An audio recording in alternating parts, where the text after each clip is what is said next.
Coming up on the Get Lean, Eat Clean podcast. I think part of the job of being a coach is actually getting people away from all of the shoulds and towards reading and interpreting the signs from their own bodies, which are the truest things that you're ever going to get. So forget about the research literature, forget about some guy on the internet. Your body is saying yes or no to this food that you're eating, and that's the most honest thing. Hello, and welcome to the Get Lean, Eat Clean podcast. I'm Brian Grin, and I'm here to give you actionable tips to get your body back to what it once was 5, 10, even 15 years ago. Each week, I'll give you an in-depth interview with a health expert from around the world to cut through the fluff and get you long-term sustainable results. This week, I interviewed Dr. Krista Scott-Dixon.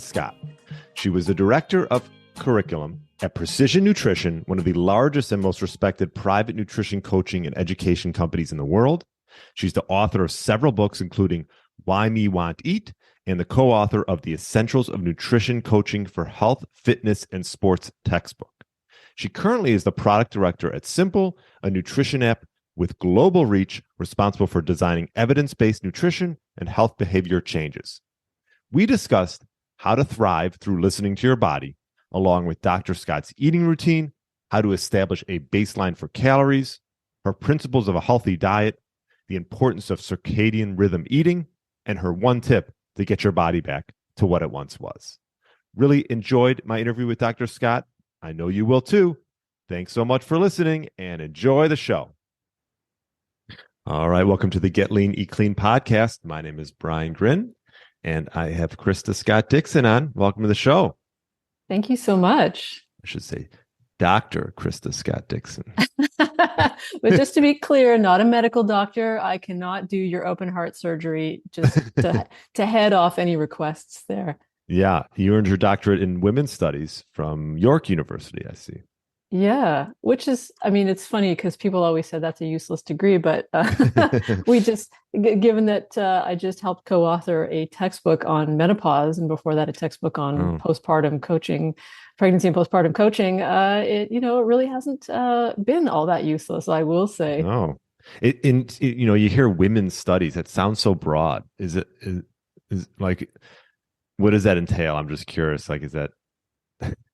Yeah, no, I mean, it's a great question. I hear the hesitation there, but it's okay. You're not going to hurt my feelings. So, I mean, basically it's looking at women's experiences across anything you want, right? And so it's one of those degrees that combines really well with other areas of interest. And so when I was doing my PhD, I was really interested in women's work and women's employment, women's health. I did a lot of stuff around women's health, especially in the workplace. Before we got on, we were talking about academic books. One of my academic books that is probably of no interest to readers, but actually was sort of valuable during the pandemic, was women's work in healthcare, especially in occupations like cleaners, where, they're not really visible, but they're so critical. So that was sort of my specialty early on. There was always kind of an interest in health, but yeah, I mean, the great thing about women's studies is you can combine it with anything else you're interested in. And lots of people did. And then we were just talking as well about precision nutrition. And you said I did your PNL 1 certification, sports and exercise nutrition. And you were with them for what, 13 years, you said? Yeah, 14, almost 15. It's hard to believe, but I knew John and Phil, the two co-founders of PN, from before that. I actually met Phil in 2000, just when he was back as a university undergrad. Who knew that he would have become a rock star CEO? Yeah, is it? I think isn't it one of the biggest certification, companies out there? It's got to be up there, I'd imagine. Certainly for nutrition coaching. Yeah, absolutely. Yeah, and I have your textbook right here. Big thick. I will say one thing I like, because I've done different certifications, is it's nice. I like having the textbook. Like, now everything is online, and it can be great from one sense, but in another sense, I like to have like an actual book. Yeah. People do. And people did. And this was always a debate that we used to have at PN. Like, should we continue to produce a physical book? Because obviously it's costly, it's heavy. I think the thing weighs like 5 pounds. It costs money to ship, right? But there's something about a physical book that I think is really powerful for helping people learn. So I was always on team book. I completely agree. I completely agree. Yeah, that's the way to do it. What would you say? I mean, obviously, almost 15 years. Maybe it might be a broad question, but what are some of maybe the high level things that you've learned through your time with them that, or maybe some things that maybe you changed your opinion on as far as like nutrition and health is concerned through those Oh, years? that's a really great question, and it's very salient because I actually just presented a little bit of this topic. I was just speaking at the Coaches Congress in Stockholm about one of the topics was deep health, and I was telling the story about how we changed our approach at Precision Nutrition and how when we started, let's say in 2006 or so, a lot of us had come from bodybuilding and sports nutrition, and a lot of people were interested in physique and like that kind of stuff, and so in the early 2000s, we thought that our job was providing nutrition information, specifically sports nutrition information or like old school bodybuilding nutrition information to people in a very prescriptive way, like eat so much of this and so much of that and that kind of stuff.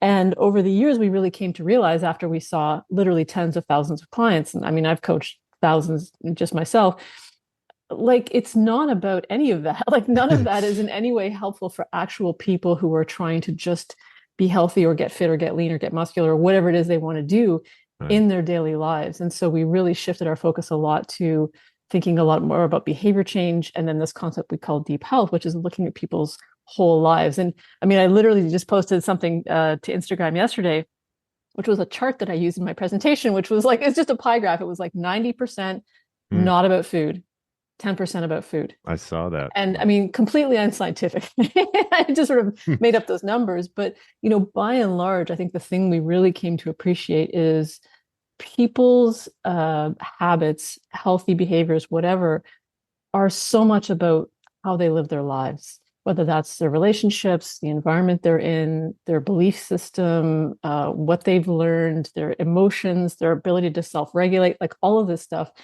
very, very little to do with Hmm. specific portions, specific nutrients. And so this is, I think, somewhere that the fitness industry really often goes wrong because we think that to solve people's problems means telling them, oh, eat this many grams of protein, when it really has nothing to do with that at all. Right.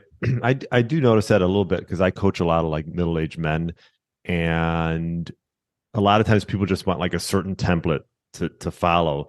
But I feel like it's a lot deeper than that. Like, Yes. and it's more than, like you said, just about the food, the stress, the sleep, um, even, just activity, but also just like the mentality of how they perceive themselves. Yes. Um, I've had just one client in particular, like he kept sort of jokingly calling himself like a fat guy. like that was like sort of his, but if he told him he tells him if he told himself this over and over and over again for the last 30 years, what does that do to your sort of mentality about yourself? And so I agree with you. 10% food, I don't know. I would maybe say a little bit more, but I think yes, there's a lot more to go into it than just that. Mm-hmm. For sure. And I think, I mean, it's absolutely fair to say that nutrition does matter. I don't want Yeah. anyone to take that away from this conversation. And certainly correcting nutritional deficiencies helps a lot. Like, for example, I worked with a lot of women who were way under eating protein. Mm. And then when we boosted their protein intake, all of a sudden they feel better because they're actually making neurotransmitters. They're actually making stuff that their body's using to survive, right? Mm-hmm. And so they're like, gosh, I have so much more energy and my mood is so much better. And I just, I'm recovering better. So, I mean, it's definitely the case that getting people to eat better in a very basic, like fundamental way. And that was another thing we got really big on at PN was the fundamentals, like just hammering the fundamentals over and over and over and over, because even with our elite athletes, by and large, the fundamentals were what they needed. They needed to eat their vegetables and get their sleep and drink their water and all that, boring stuff. So, I mean, nutrition is certainly important, and we can definitely make people feel a lot better when we get them eating better. I mean, that's for sure the case. It's just the methods we might go about doing that are not to just like hand them a meal plan and be like, eat this, don't eat that. Right. And I heard you talk on another podcast about how, and I think this is a great point of how highly adaptable individuals are. And maybe touch on that a little bit. I thought that was really interesting when you started talking about that. Yeah, I mean, it's so interesting because I feel like some of the conversations around human bodies now are so rigid. Like, this is the best way to eat, and you should never do that. You should never sleep with any light around, or the optimal temperature to do anything is blah blah blah, right? Like it's some very highly constrained set of conditions. But like if you look around, humans did not become the dominant species on the planet by being a bunch of like, divas, right? It could only operate in a very limited range. I mean, we can operate anywhere from -40 to +40, right? And Right. eat anything and pretty much have sex with anything humanoid. Right? So like we really are highly adaptable and resilient. And I often feel like that point gets lost in these prescriptive kind of fitness, wellness, health ideas. And people start freaking out and getting paranoid, like, oh my God, if I'm not doing it this specific way, then something terrible is going to happen to me. But humans are very tough.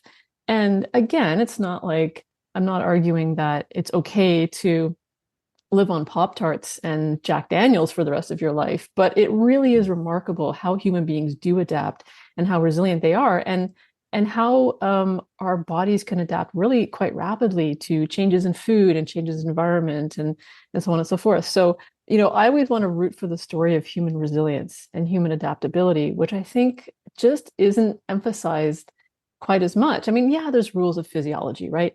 Everyone needs a certain baseline of protein intake that we just can't negotiate with that. Everyone needs water, everyone needs minerals. Like there's certain things human beings need, Right. but above and beyond those basics, there's so much incredible variety that's really possible for human beings. And I think that's kind of a cool narrative. Yeah, because nowadays I feel like, especially just having a podcast and different guests, I just interviewed. It's not published yet. Sally Norton, and we talked about these toxic superfoods, like these oxalates that are in certain foods more than others. Obviously, vegetables like spinach, Swiss chard, beet greens, even chocolate. And she had a real issue. Her journey, her health journey, was one of where she finally figured it out that these she was like overloading in oxalates. Having a spinach smoothie every day might not be the best for some people, and it sort of hit her the hardest. And so you hear one message, avoid oxalates, and then you'll have someone else come on who's like thriving on like a vegetarian approach.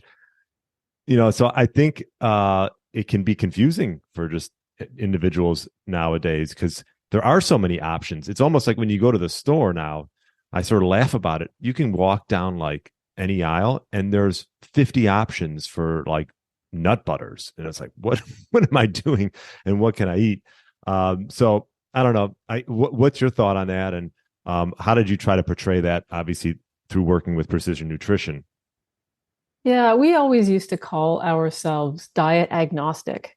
And what we meant by that is that we recognize that people can do quite well on a whole variety of diets. And there are so many factors that go into what makes the best diet. In fact, if you Google precision nutrition, what is the best diet, you'll see that we've written and talked about Mm-hmm. this quite a lot.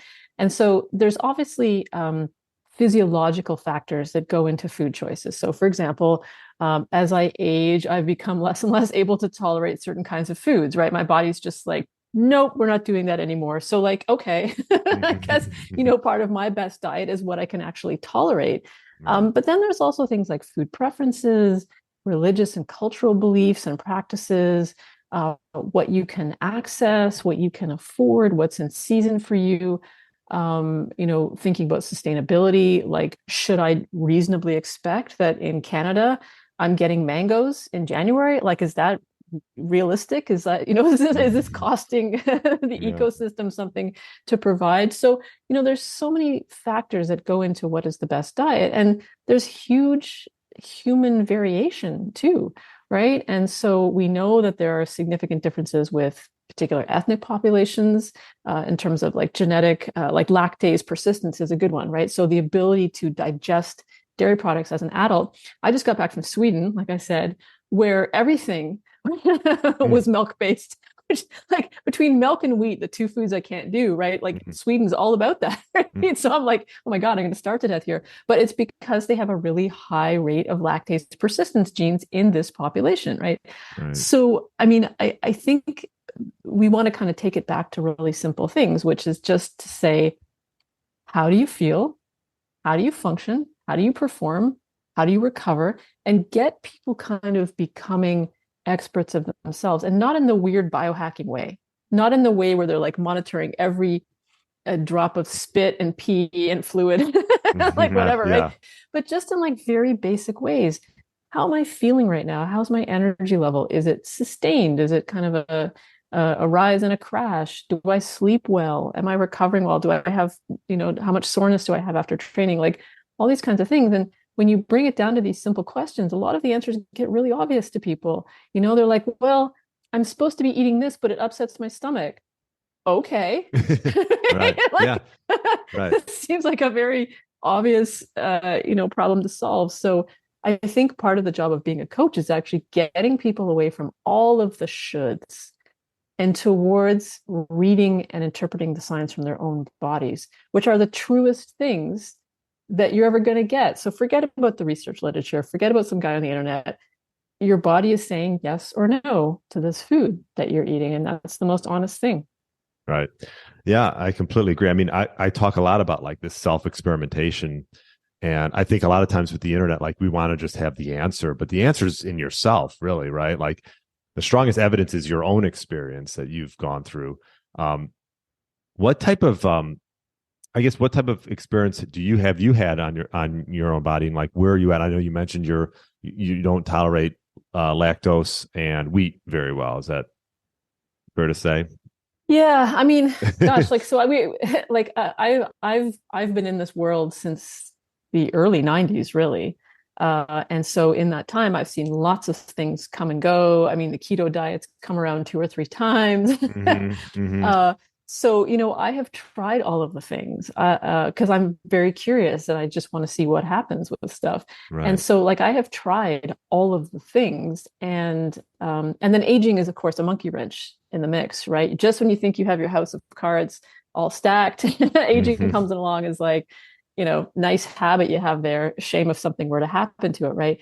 So I have tried everything, done everything, every kind of diet, everything from vegan to, well, I haven't done carnivore because that one just seems a bit daft, but like, really vegan to almost carnivore, intermittent fasting of all different kinds, like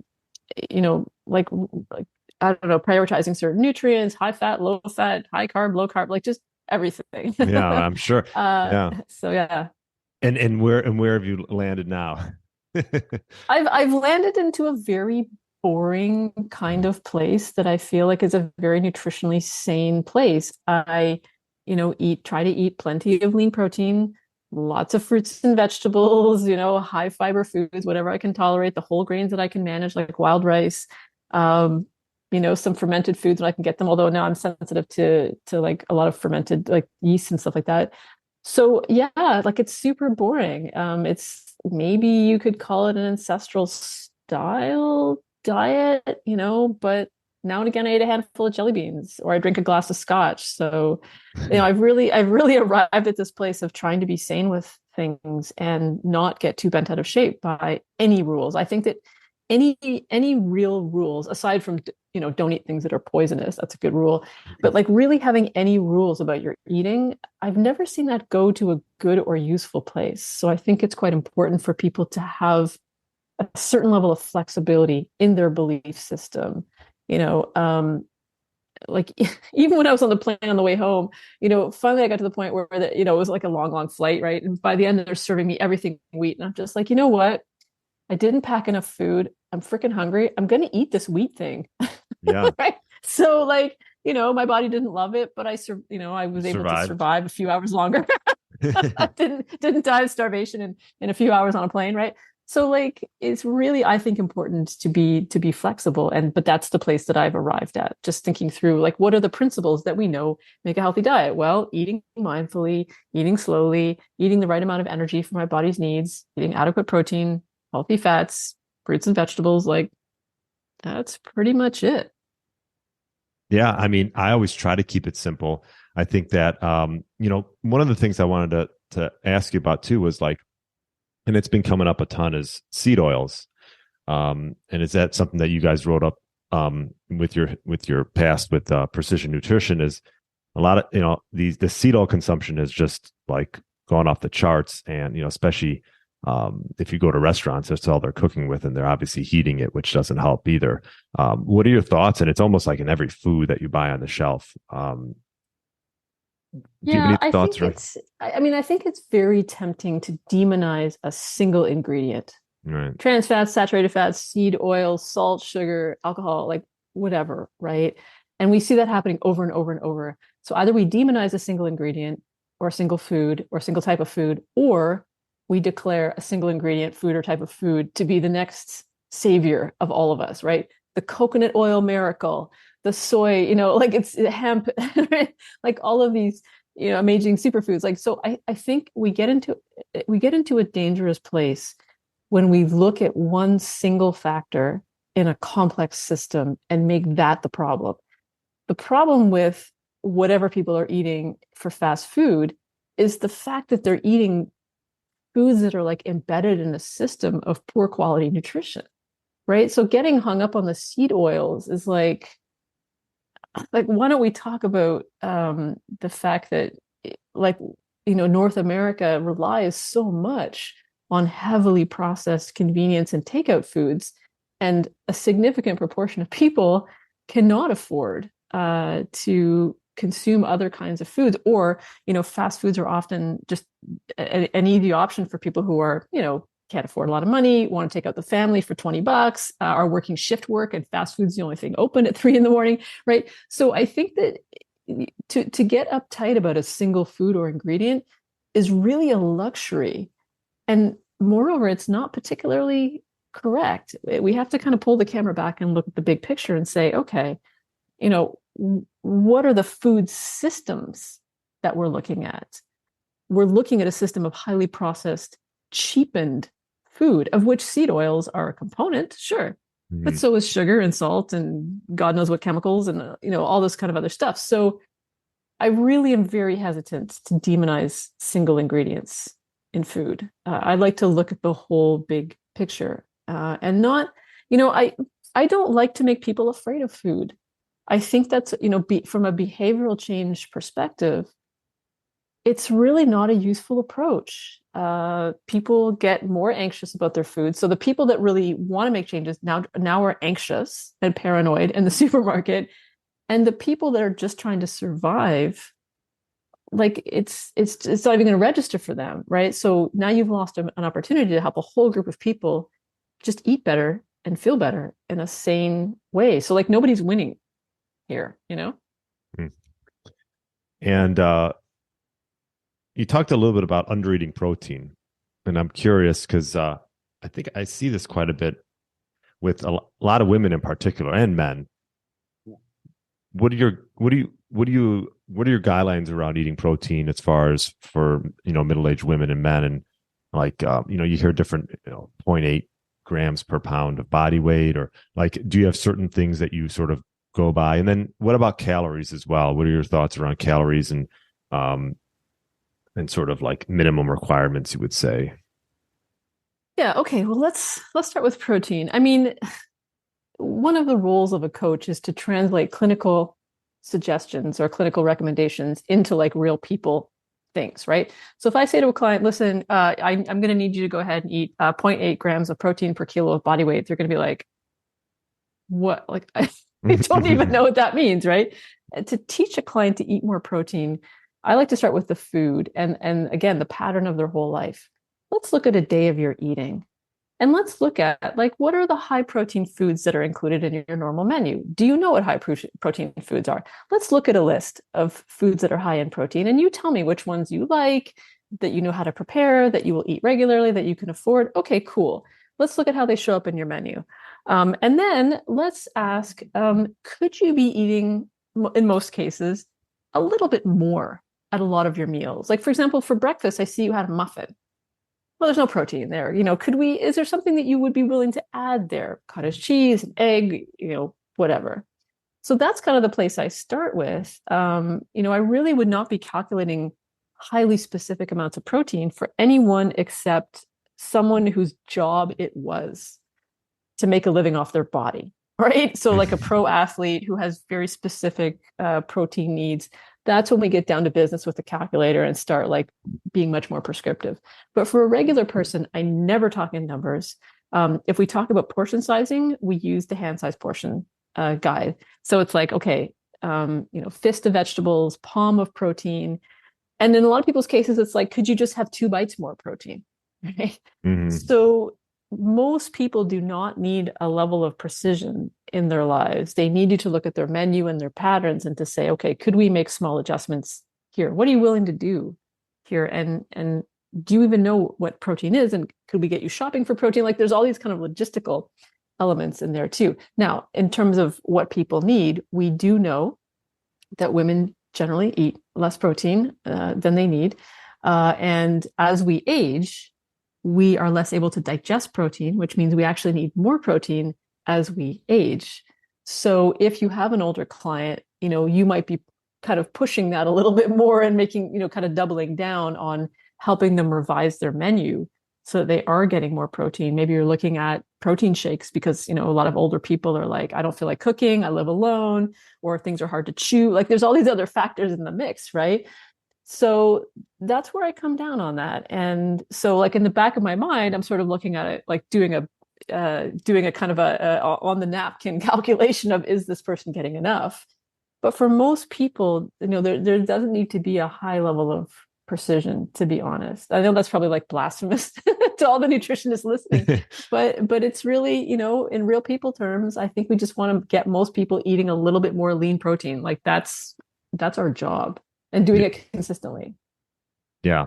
And then as far as like baseline calories, do you have thoughts around that? Yes. Where to start? Yeah. Well, I mean, match it to your goals and activity level and body size, right? So I'm going to be very careful about dropping people down too low. I don't really see a lot of benefit there. I would much rather keep their calories moderate to high and get them being more active, because we know that the effects on body composition and metabolism and overall health and function are probably going to be much better if you're eating a little more, but you're more active, than if you're eating significantly less, but you're inactive, right? So generally, that's kind of where I lean towards. Mm-hmm. And people just feel better. Like people are a lot more willing, I find, to be more active. And I'm not talking working out all the time. I'm talking about like daily life activity. I can usually talk people into being a little more daily life active if that deal comes with getting to eat a little bit more. Right? I mean, like that's kind of a win-win for most people. It's very rare that people are like, you know what? I hate activity. I don't want to be more active. I don't want to improve my body comp. I'm happy to just eat way less. I mean, that does happen. And there's certainly cases where I could think of, where it might be appropriate. But in general, I like to keep the calories as high as I possibly can while achieving whatever goal a person has for themselves. Okay. So I know there's no exact way to find baseline calories, and some people might think they have it, but I think it's sort of an inexact equation. But if you have a 40-year-old female who's 120 pounds, is there like a number that comes to mind? Or again, I mean, like how active is she? What's her body comp? Are we talking about like a female, I don't know, powerlifter triathlete? Or are we talking about like a desk worker? We're talking about not extreme on one end or the other. I would say middle of the road as far as activity. Let's say 3 days a week of working out. Yeah. And so what does she want to do? I mean, 120 is pretty small, right? Are we just looking at maintenance, or like what are we building muscle, and a combination of building muscle, but also just maintaining weight, not trying to put on. Yeah. So we're probably looking at between 14 to 16 times her body weight. And again, we can adjust that up or down depending. I don't know, maybe the lower end, depending on how it pans out for her. Somewhere around 14, 15 is usually maintenance for a lot of people. 14 to 15 times your body weight in pounds. Yeah. I'm Canadian, so I use a weird mix of metric and imperial. Are you living in Canada right now? Yeah, I'm Canadian. Okay. Yeah. Okay. So does that run true in general through males or females? 14 to 16 times Uh, body weight per pound. yeah, and again, like there's so many other factors that it depends on, Yeah. right? And really like what we do is we start there and we just go up or down depending on what effects they're getting, right? Like are you moving towards or away from the stated goal that you have? And so every week we check in and sort of go, okay, like what are the data telling us? Do you need a little less? Do you need a little more? Um, have you started walking the dog in the morning? Like, there's all these kind of factors in the mix. What is the composition of your diet? Are you eating a highly processed diet or a completely unprocessed diet? Like, we know the calories you eat will not necessarily be all the calories that you absorb. Is my 40-year-old a former, does she have a history of disordered eating? And super slow gastric motility, which means she's like extracting every single calorie she's eating, right? So there's again like a lot of stuff in the mix there. But yeah, I don't know. I'd start probably around 14, 15 body weight and then just sort of see like how's it going Hmm. over time. So there's, I think what I'd love people to take home here is the importance of having really good, tight feedback loops. First of all, being really clear on what it is you want to do, right? Like, what Sure. is the point of what you're trying to accomplish here if you're trying to make some changes or whatever? And then what's your feedback loop? Have a relatively small, tight feedback loop where you're constantly going, okay, what did I do and what happened? What did I do and what happened? What's the relationship between cause and effect? And it's remarkable to me how few people actually do this. They just end up with results and they're like, I don't know how I got here, or this isn't working and I'm not really sure why. So that's where I fall out on that. I just, constantly am testing and checking and seeing what's happening and making small adjustments. It's like riding a bike, right? You don't just like whip the handlebars around. You do these sort of small adjustments. And, with clients, I'm very clear to set expectations. Here's the process.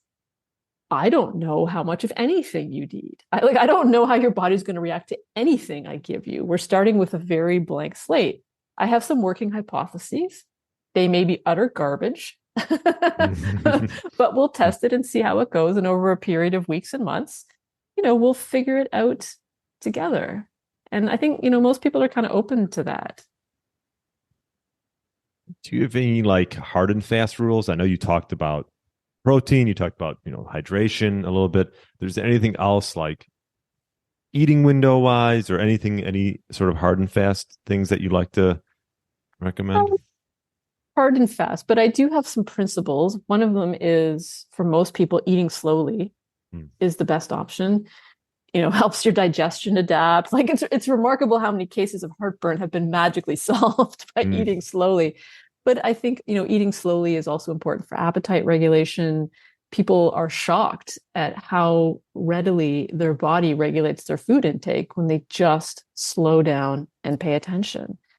So I mean, the calorie question is often a little bit not even relevant for me because I get people to just slow down. And then they're like, oh, it was so weird. I just got halfway through my dinner and then I just didn't feel like eating anymore. I'm like, cool. But I enjoyed my dinner. Like I didn't feel deprived, right? So I typically use a much more mindful, intuitive, physiology-based eating approach. So that's number one. Another principle I do like, if I can get away with it, is aligning your eating with circadian rhythms.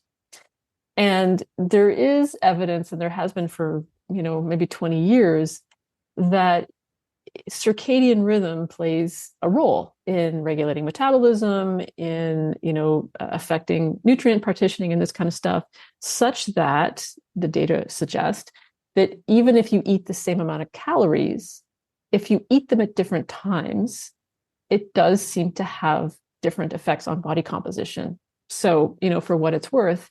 And some of these studies have been done in humans, some of them have been done in mice, where you can really control the mouse's the mice's the mice the mice's mice, food intake. the What is mice, the food intake of the mice? There we go.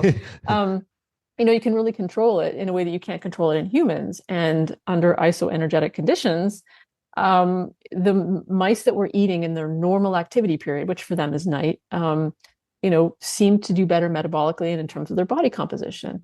And I think we see this in humans as well, where we know that shift work is strongly correlated with metabolic disruption. Now, there's all kinds of things that happen on a shift, right? Like at 3 a.m, nobody's making smart food decisions, right? So there's eating behavior parts of it too.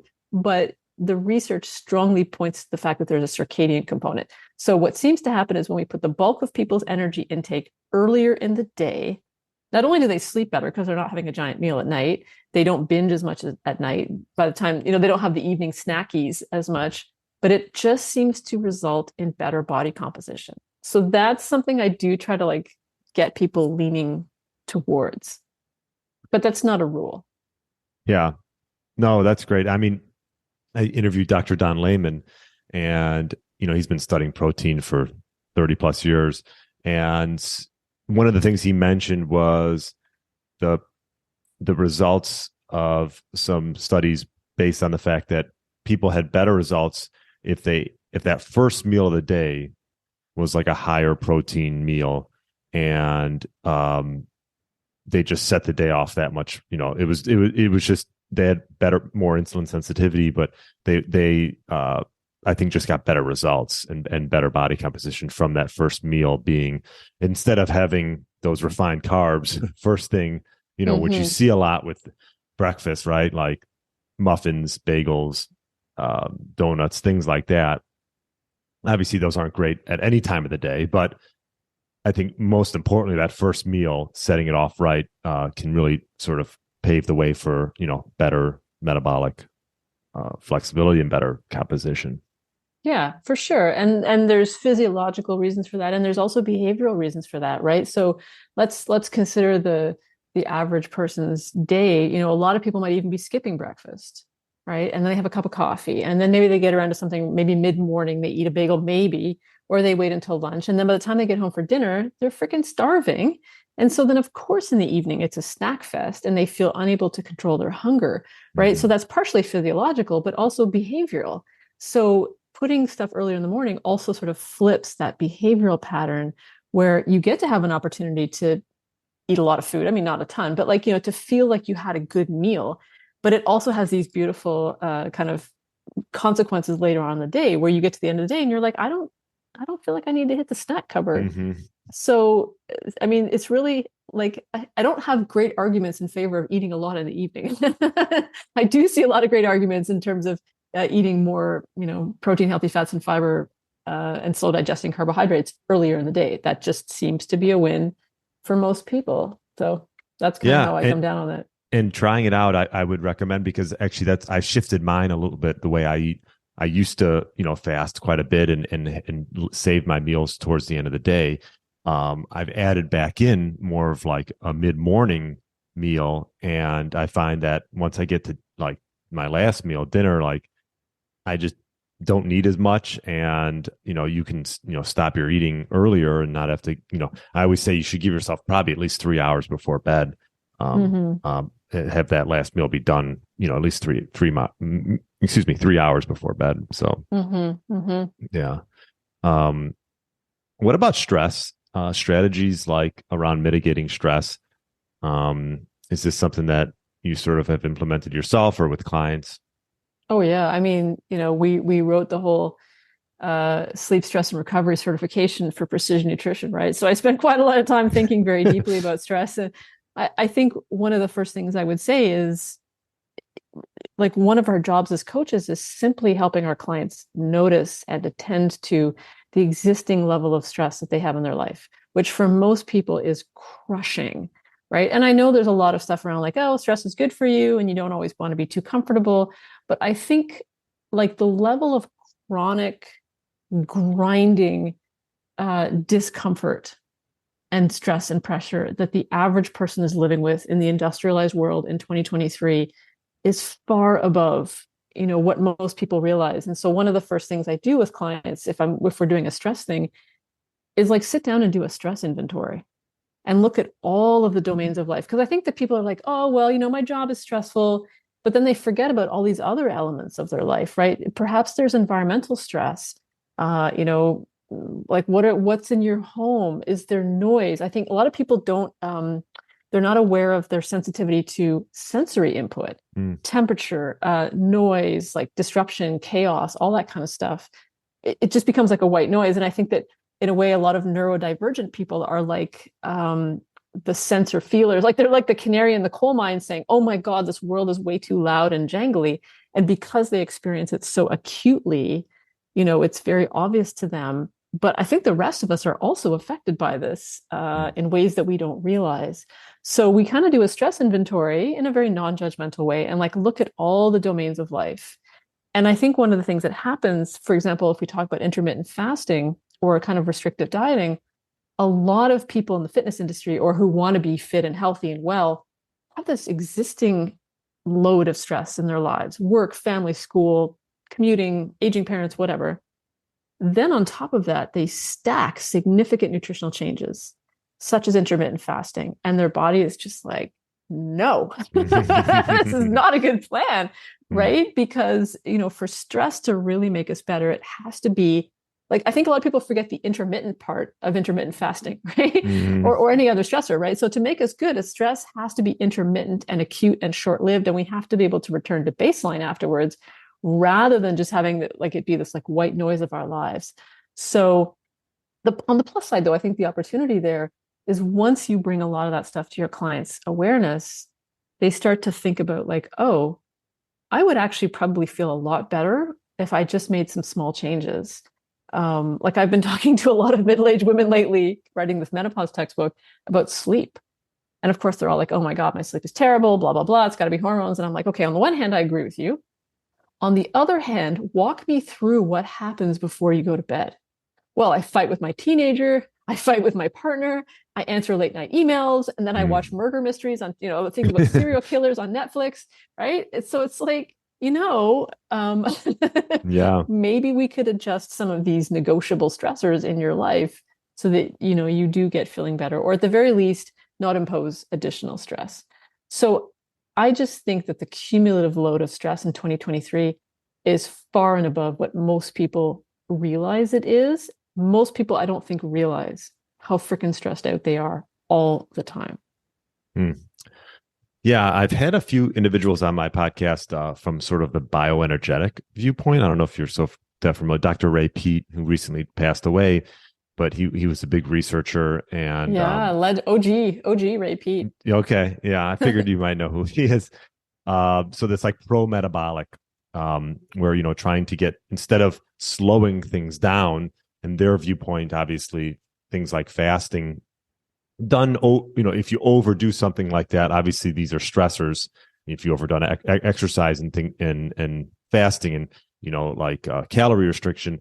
Eventually these things will catch up because it's all one big stress bucket, and they could slow down, thyroid hormones, reproductive hormones and things like this, because your body, you sort of go into the survival mode. And I do agree. I think some people are more capable of handling certain stressors than others. And even things like cold exposure, right? These are all things that, if you start stacking these things on top of each other, this is where you can sort of run into a problem, especially if you come from an environment that is already in a stressed out state. So I do agree with you. And my viewpoint on fasting a little bit has changed. Back when I was sort of coaching more of it, I was thinking, oh, well, fasting can work.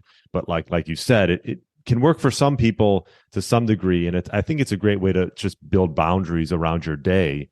Sometimes people need that. But if they're already coming from a stressed out environment, they probably should just focus on other things before they think about, restricting anything. Yeah. I like how you said build boundaries around your day, because I do think that the behavioral component of occasional fasting is really helpful. And I think that for a lot of people who struggle to lose weight and lose fat, and who maybe have a dieting history, one of the things a lot of them experience is that they're afraid of being hungry. So a lot of them will like eat preemptively so that they're not hungry, because being hungry is very uncomfortable and aversive for them, right? And so practicing fasting, even if it's like waiting half an hour or waiting an hour to eat, like helps you get comfortable with this idea that hunger is not a panic situation. You don't need to freak out. It's not an emergency. And I, in a way, like I sort of fault the fitness industry a little bit for pushing this idea of starvation mode, right? Because so many people are freaked out now about starvation mode. Like, unless you are deeply food insecure in North America, you're never going to experience actual starvation. And Right, so like, right. often with people, I actually discuss like starvation biology and how that works. And if you want a really good documentary about it, go and watch episodes of Alone, that TV show where people are stranded in the wilderness with like 10 tools. I mean, you see starvation biology in real time, and it's, I mean, quite fascinating. There's some people losing like a pound a day, right? So starvation is starvation. Right. But from a behavioral component, I do think occasional fasting can be really helpful for people who are just freaked out by being hungry. And in our old precision nutrition coaching program, one of the things we did at the very end of the program, so like people had had a year of like building, their own resilience mentally, physically, we had people fast for a day, 24 hours, or as long as they felt, they could do it. And people were shocked. They were like, oh my God, I never thought that I could just go 24 hours and not eat, and it would just be fine. That's the thing about fasting, is that people are freaked out by it. And then they're just like, that was way less horrifying than I imagined. So I do think it's quite helpful for teaching people about their hunger and about their body's response. And again, this sort of circles back to this theme of resilience, how resilient people are. Like, we can live no problem for 3 weeks without food. I'm not suggesting it. I mean, the longest recorded fast was like over 300 days, like 385 days. Now the guy was like 600 pounds, right? Like, so, it's not the average person's fast, but like, I think it just helps to dial down the threat level for people, to show them like, you're going to be okay. And that helps a lot. Yeah, that's a great point. That's actually one of probably the biggest thing I've got from, I don't fast as much as I used to. Sometimes if I feel like, skipping a meal, I will, but like, by doing it sort of, on an everyday basis for a little while, probably a few years, I was pretty, regimented about it, but like, and doing some extended fast, I think what it did make me feel is like the flexibility and the fact that if I was in a situation where I needed to, and it does give you, it's restrictive, but it gives you freedom in the long haul and makes you sort of understand, well, what is true hunger and what isn't, because hunger waves do come and go. And it does in the long term give you flexibility. And I think if you're on an airplane and, you're on an airplane and you're delayed and you're waiting and it's 2-3 hours, this happens, right? And you don't have food. It's like, you have that confidence if you've done some fasting in the past, that you can be like, oh, no big deal. Yeah, I can deal with this and move on. Yeah, that's it. No big deal. One of my colleagues, Craig Weller, always used to say that our goal as coaches is to help people put things on the no big deal chart, right? We want to dial down the threat level for people and get everything on the no big deal chart so that everything just seems, this is cool. I can deal with this. I got this. I'm cool. Tell me about the app, this simple app that you're in the works, or that it's out already. Is that correct? Yeah, no, it's out, and I joined the team. The app is already in full swing, right? So I haven't had a huge influence on like shaping the app as it is. But one of my roles is, well, one of the things we were working on was seeing if we could gamify nutrition education. So could we do something that was like a Duolingo, but for nutrition education? So something that was fun and like a little game, and that you would learn something as you go along, but it would never feel like heavy. I mean, I think one of the challenges in the field of nutrition is that it feels so heavy and serious, right? It's like, oh, you have to do this. It's bad to do that. Whereas our approach was like, can we just make this fun and silly and have people play and then learn stuff? So that was my thing. But yeah, so the app that I'm working with is, I mean, they do intermittent fasting, right? And so one of my roles is to come in and create their educational programs around like helping people understand, why would you fast and how do you do it and all that kind of stuff. So sort of like the information behind the app, just like teaching people. And one of the first things that I really pushed hard for when I first got there was, let's shift to a much more compassionate tone of voice with people, because it was very regimented. Like when I arrived, it was like, again, lots of rules.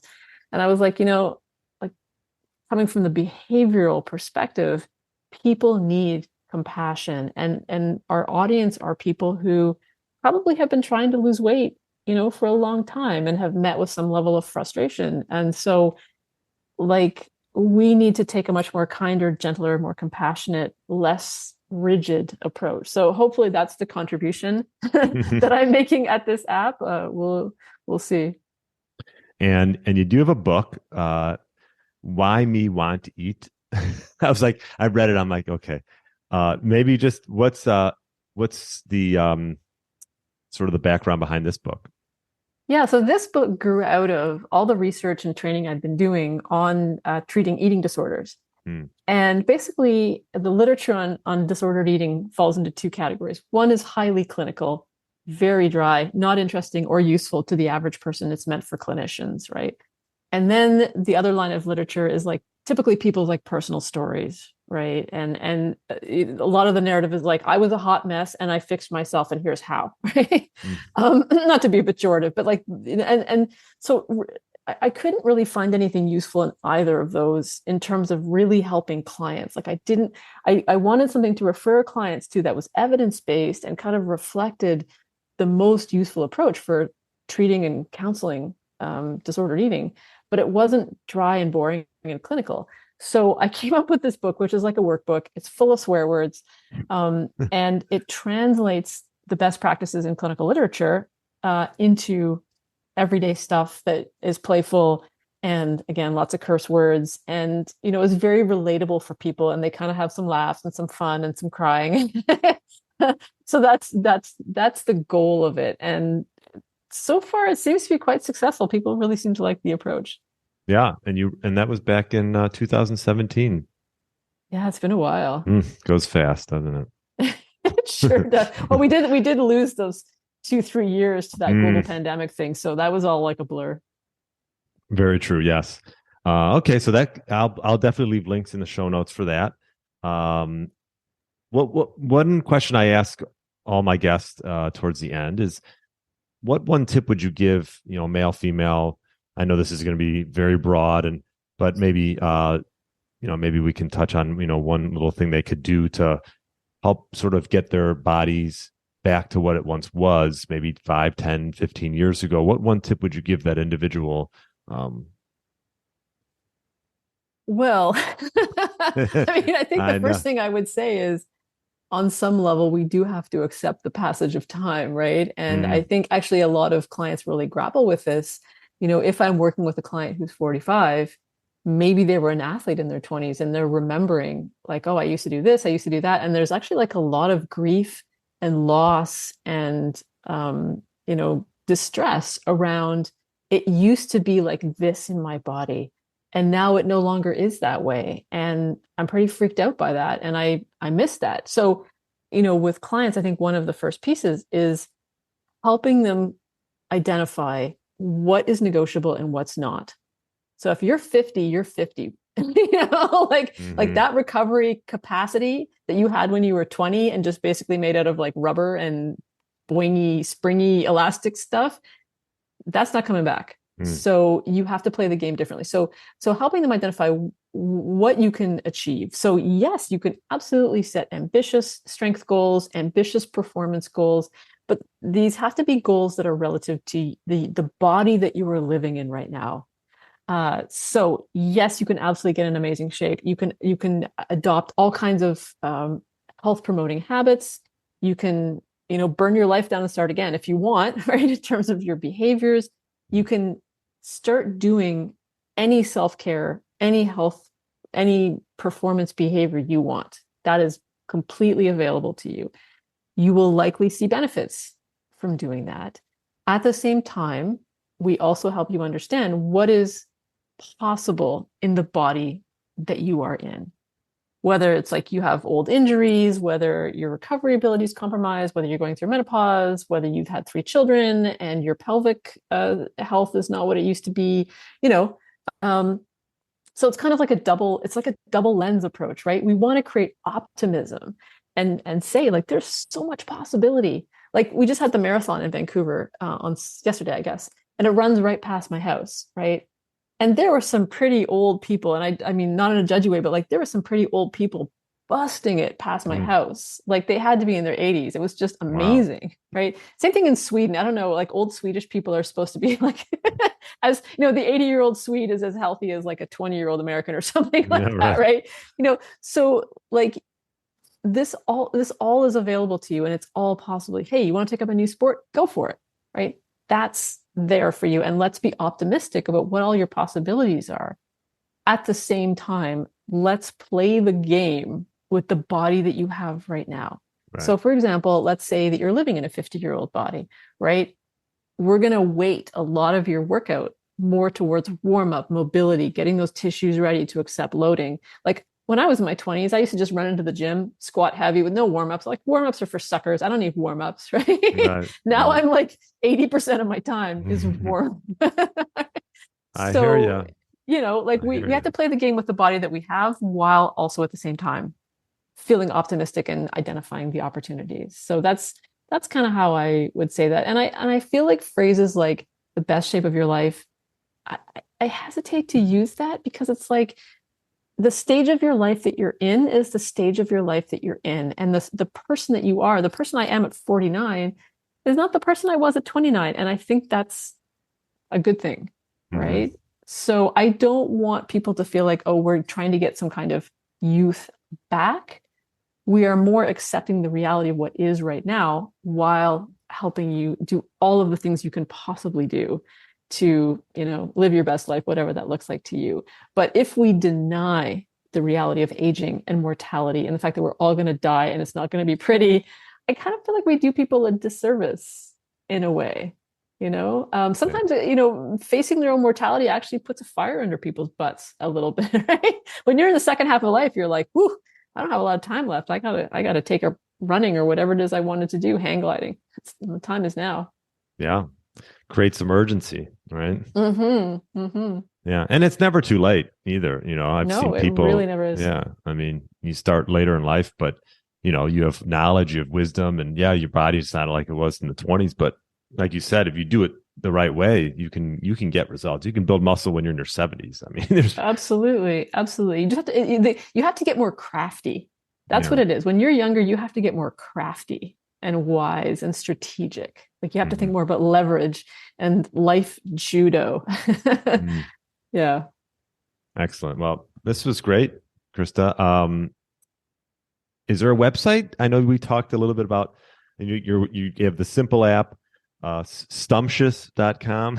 Yeah, Stumptious.com is my website. And as we were talking about, it's been around since the mid 90s, believe it or not. But, you know, I mean, I'm on the socials, right? I mean, Facebook, Krista Scott-Dixon, you'll find me. Stumptuous on Instagram.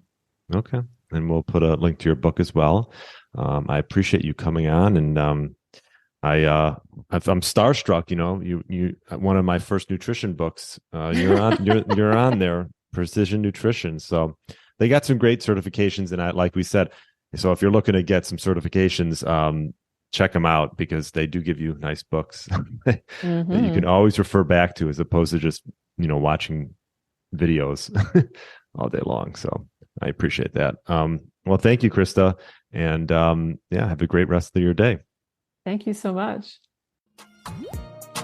Thanks for listening to the Get Lean, Eat Clean podcast. I understand there are millions of other podcasts out there, and you've chosen to listen to mine, and I appreciate that. Check out the show notes at briangrin.com for everything that was mentioned in this episode. Feel free to subscribe to the podcast and share it with a friend or family member that's looking to get their body back to what it once was. Thanks again, and have a great day.